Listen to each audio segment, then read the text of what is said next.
Hey guys, BaoZakeruga here. Now Pokemon X and Y have been out for around a month now, and with these two new games we have a whole new batch of Pokemon.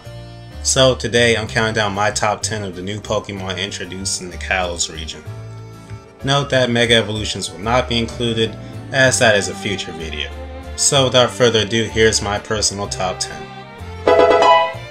Seems plenty of Pokemon fans hate Pokemon based on inanimate objects, but more often than not, I like them. Which brings us to Klefki, a Pokemon based on a keyring. Honestly, I can't give you a better reason as to why I like Klefki so much other than the fact that, well, I find it cute. And there's also the fact that it's pretty good in battle. Its ability Prankster is hella annoying to go up against, and I've actually lost a couple battles directly because of it. Plus, a Fairy Steel type is perfect, pretty much defense-wise. I haven't trained a Klefki yet, and I still haven't decided what name I'll give mine.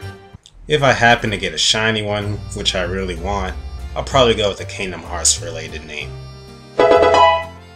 I'll go ahead and flat out say that Tyrantrum is my favorite fossil Pokemon ever. Just the concept of it is awesome. A rock, dragon, T-Rex.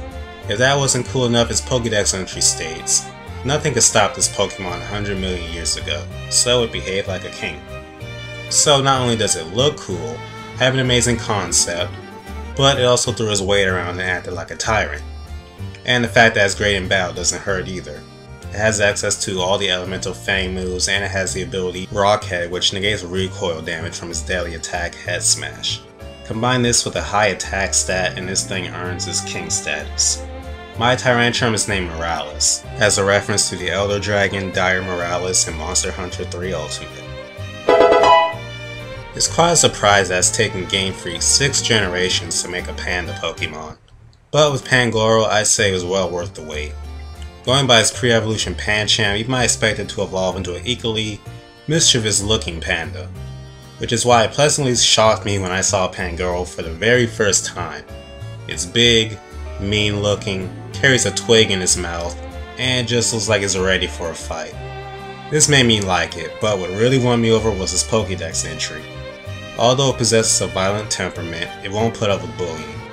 A similar description of it states, Pangoro is a very cantankerous Pokemon, but it has a strong heart and doesn't forgive those who pick on the weak. So yes, it's violent, but it also has a heart of gold. Pretty cool in my book.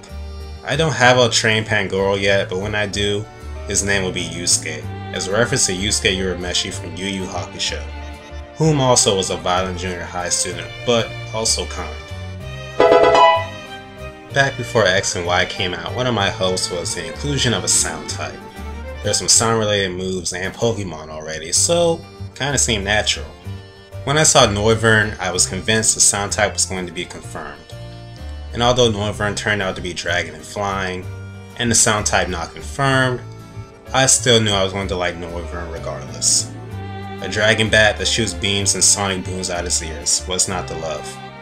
I have a Noivern, but it was given to me in a trade, so it doesn't have a nickname. If it was my original one, I probably would have went with the Batman reference. One of my biggest anticipations of X and Y was seeing what the final stages of the starters would look like, and Delphox did not disappoint. I knew the Fennekin line was based on witches, so I expected something cool, but I didn't expect an almost humanoid Pokemon like Delphox. I don't think I'll ever forget the moment my Braixen evolved and Delphox revealed itself with that chilling and creepy cry, which sounds like it's telling you, you shall die.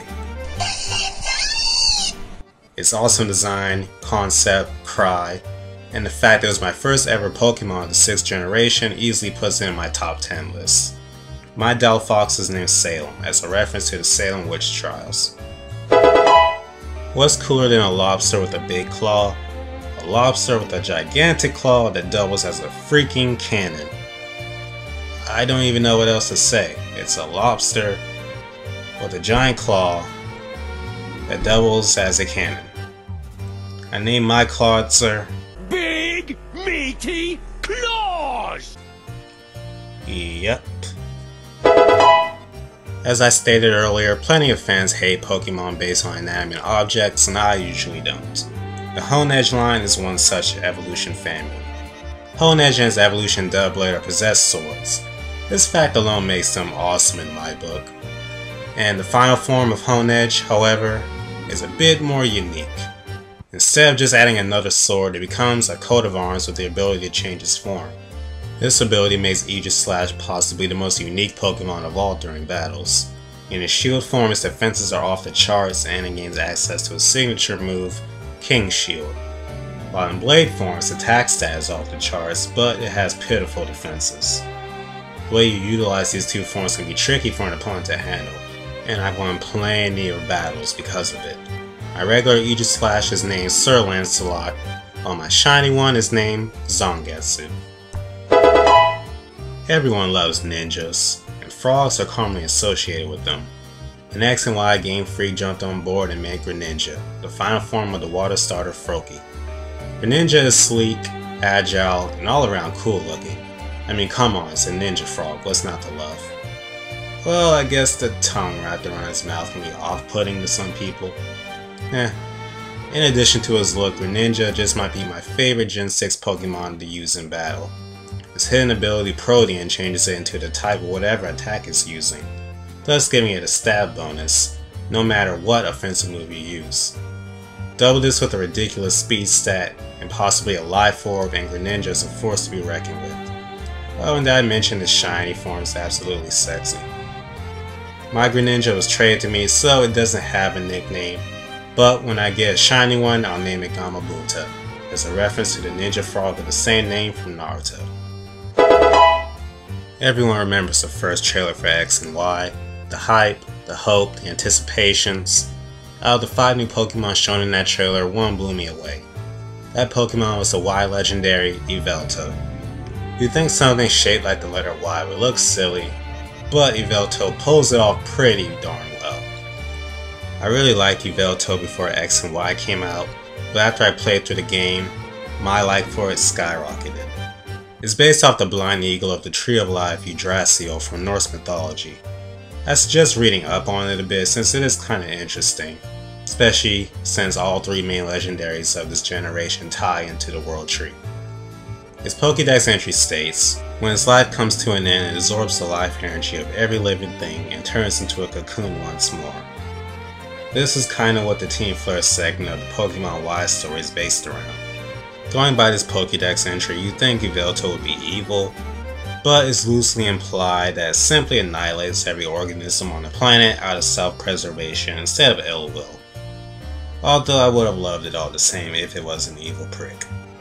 Yveltal's signature move is called Oblivion Wing, which with that name alone is all kinds of awesome, but is actually pretty useful and can be borderline broken if used correctly. My Yveltal's name? Lucifer.